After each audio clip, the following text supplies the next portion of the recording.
This is Bob. I'm here with my daughter Tina. I had to get that in backwards than usual. But I want to let you all know that for the last, well, this is our 7th soundbite, so it's probably going to be 7 weeks worth. So I do have more than just this shirt and this tie. We sit down and we recorded them all at one time, and she's going to put them out there so you see, how come he always wears that same yellow shirt? That's why. I'm taking over. Huh? Okay. The question, and it's the last one in this group, so next time you see me I'll have a different shirt on, I hope. Outside of the obvious issues, malnutrition, staying hydrated, etc., what are some of the other issues you've had to cope with? She's one. One of the issues I had to cope with. She's mean to me. No, those are basically it. Sharing my story with others, so when I go somewhere to lunch or something like we talked about a couple weeks ago, or really a couple minutes ago, being upfront, sharing my story, not being ashamed of it, and being strong enough to say, you don't like it, tough, I'm going to do it, I think it's right for me. Having done the research and seeing what it could do to my life, and in hindsight what it has done to my life. The family interactions on why did you do that, that was stupid. I've watched other people go through that didn't have their family support, and how much tougher it was on them. Get your family and your friends to support you. Tell them why. You may very, very well, I'll almost say you will, run into somebody in the family, an aunt, an uncle, a niece, a nephew, a wife, a son, a daughter. Somebody's going to say, I wonder if that'd work for me too.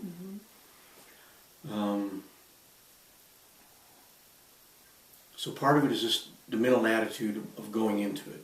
I'm going to do it, and I'm going to be a winner. I'm going to be in control. The food's losing control. It's my life, and I'm going to get healthy. Then you have to worry about the physiological things, the malnutrition. It depends on what surgery you had. We both had the Roux-en-Y, the full gastric bypass, where they actually reroute some of your plumbing. And it does two things. It's restrictive, and it's malabsorption combined, which is why it has the highest weight loss of the group. Not too far behind the sleeve, but way ahead of the band. So malnutrition is a concern. And there are things that happen with malnutrition. As your body is burning the fat, it gives off ketones and other things. So read up on it so you know what can happen and what are some of the symptoms and yada, yada, yada, all that stuff. And talk to your surgeon about the effects on your body of rapid weight loss, what to look for, what are the good signs, what are the bad signs. Focusing on proteins, because proteins are amino acids. Amino acids are the building blocks of life. Everything in your body is made up of amino acids and proteins. Amino acids and proteins are pretty much the same thing. If you maintain your protein level while your body is burning the excess energy that you've got stored up, you're going to lose muscle mass as well as lean and non-lean body tissue. You're going to lose. But you need to make sure while you're losing that you're taking in enough protein to keep your heart, your organs, your brain, everything else healthy. Because they still need some of that stuff. That's the reason people die in concentration camps in World War II from malnutrition, because they didn't have the stuff that kept their heart healthy, their livers healthy, their lungs healthy, their brains healthy. Because this is a form of starvation diet, but it's not like total starvation. You have to stay hydrated, all those things. And the hard part is in the beginning. Just scheduling it. I'm not supposed to drink before I eat or after I eat, but I still got to get in all this water, and I can only drink that much at a time. And it's work. You don't realize, no matter how much I tell you, no matter how much anybody else tells you, until you go through it after surgery, you don't realize how much work it is to plan this stuff out. Because you've got to worry about getting the water in, and you've got to worry about eating. And some of your medicines you may still be on, you have to take without food. Some of it, like Synthroid that we take, it has to be without food, but some of it you need to take with food. Like some of the stuff I take for my pituitary thing, I have to take hydrocortisone. I have to take it with food.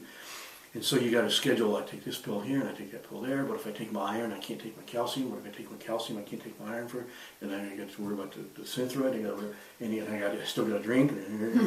And all of a sudden it'll tend to become overwhelming, but you'll eventually get into a rhythm, a cycle, in a routine, and you'll say, oh, this ain't so bad.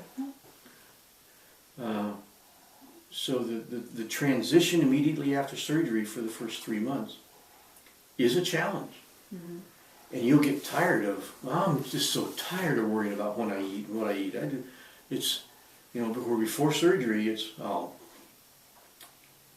I could eat anytime. Yeah, whenever, whatever, yeah. My problem was I ate all the time, not just anytime. But you'll get to where you get tired of eating. You get tired of drinking. You get tired of worrying about it. But you can't stop. Because you need certain things for your body to stay healthy while it's rapidly losing weight. So it's a challenge. I don't know if it's issues. I guess issues and challenges are interchangeable. But look at it as an adventure. A fun thing to do. I'm getting healthy. Yeah. I'm having fun doing it. Don't let it be work. It won't be work forever, because if you keep persevering through it, then it just becomes second nature. Because it was hard for the first 3 months, and you're having to concentrate so hard. And I was like, I was obsessed with food before, and now I'm having this surgery to lose weight, and it just feels so wrong to be obsessed with it after. To be obsessed with it afterwards, but it was obsessed in a different sort of way.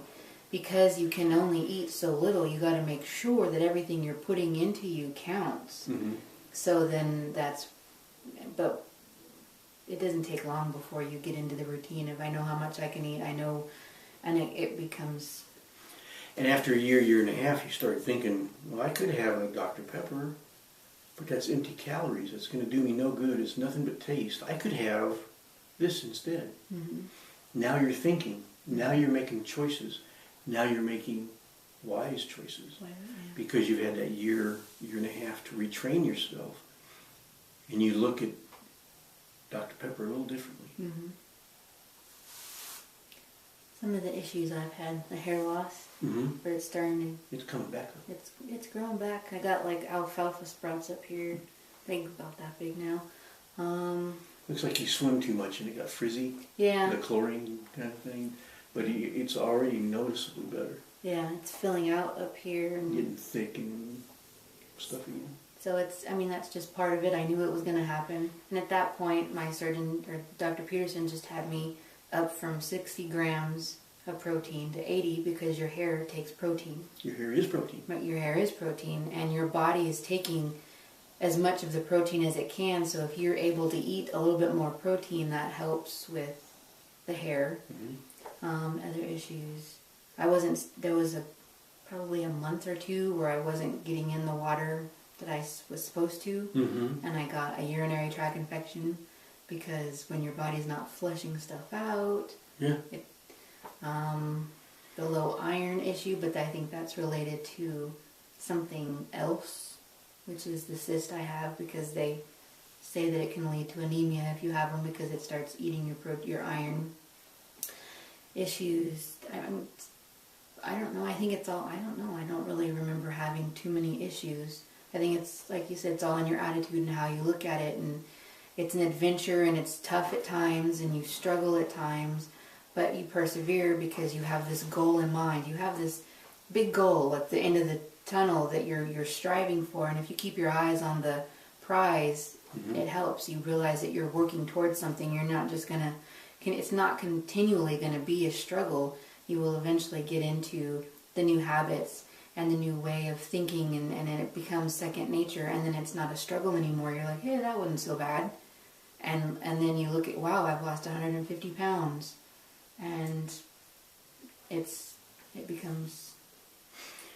As you were talking, I'm thinking, I keep going back to we're lucky with the doctor we have and his staff that we have.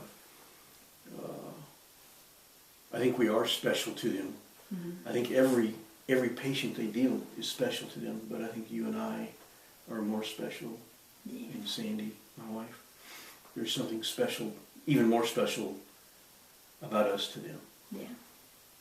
But when you think of all the training they've been through, and then you look at your body and what little we know on calcium, protein, B12, vitamin D, on and on and on, how much more they know that they ain't got the time to explain to you. Yeah. You have to give them a symptom and then they'll explain to you what it could be. But when you think of the nervous system, the digestive system, the skeletal system, the endocrine system,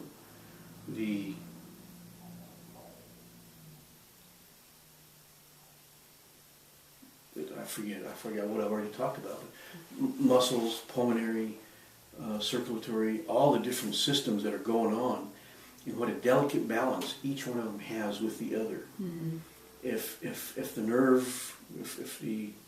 nervous system has an issue, it can affect your heart rate. Yeah. It can affect the way you think. It could affect your mental health. Your mental health can affect other things.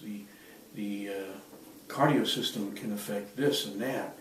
And the endocrine system can affect all kinds of things. And it could manifest itself by making it look like the nervous system's having issues. All those real sensitive balances and interactions and orchestrations of how they all work together. Our doctor has had training in all that, and he knows how they all interact. I mean, he's had more than just a weekend seminar. Yeah. He's had years and years and years of really rigorous training. So if you can't trust your doctor, if you can't go to him, you could have the most knowledgeable doctor in the world. And if you can't talk to him, if he's not approachable, all that knowledge goes to waste. Yeah. And our doctor cares about us, and he listens to us. And there have been a couple times where I'll tell Dr. Peterson, well, I'm doing good, but, something. He'll say, oh, well, do you have... And I'll say, yeah, how'd you know? Well, he did that to you one day. Oh, the email we sent to my other friend that's a doctor. Does this happen mostly in the morning? How did he know? Wow. Well, he's had a lot of training. Yeah. He's even smarter than me, if that's possible. Trust your doctor. Pick a good one. Your life depends on it, and your success depends on it. Sorry, that's off topic, but I'm passionate about our doctor. When you have issues or there are symptoms that you feel aren't right, you have that open communication with, if you have a good doctor, you can say, hey, because I've gone to him at support group meetings whenever I was having all those like lightheaded, almost like I was going to pass out, and I'd say, this happened, and he'd say, well, were you really angry at the time? Like, were you easily angered? And I was like, yeah. And he goes, well, that sounds like it's a blood sugar thing, or it could, this and that, and we need to get you in to do some tests. So if you have issues, or there's something going on that you feel isn't normal for what you've been feeling, and you have that open line of communication, and your doctor is willing to help, then that makes it so it all pertains. Yeah. And he may even tell you, well, that's normal for what you're going through, so don't worry about it. He may say, well, that's kind of normal, but we still need to do a test. Let's make sure it's normal. Or he may tell you, that's really weird. There's something wrong with you. You need to come in and see me. Yeah. So you never know. But if you don't have the trust in that doctor, and he tells you, don't worry about it, it's no big deal. Yeah. And you're not sure that he's right, makes your life miserable. Gotta be comfortable. Gotta trust your doctor. Yep. I'm done. Okay. Well, I think that's all we have for this week, so we will see you next time. Thanks for watching. And don't forget, if you have any questions you'd like us to try to answer, or, we can even go to Dr. Peterson, because he'll answer anything we ask him, so So if you have anything you'd like us, a topic you'd like us to discuss, or a question or whatever, just go ahead and ask. Leave a comment or send me a private message or whatever, and we will work on it. Bye. Aloha.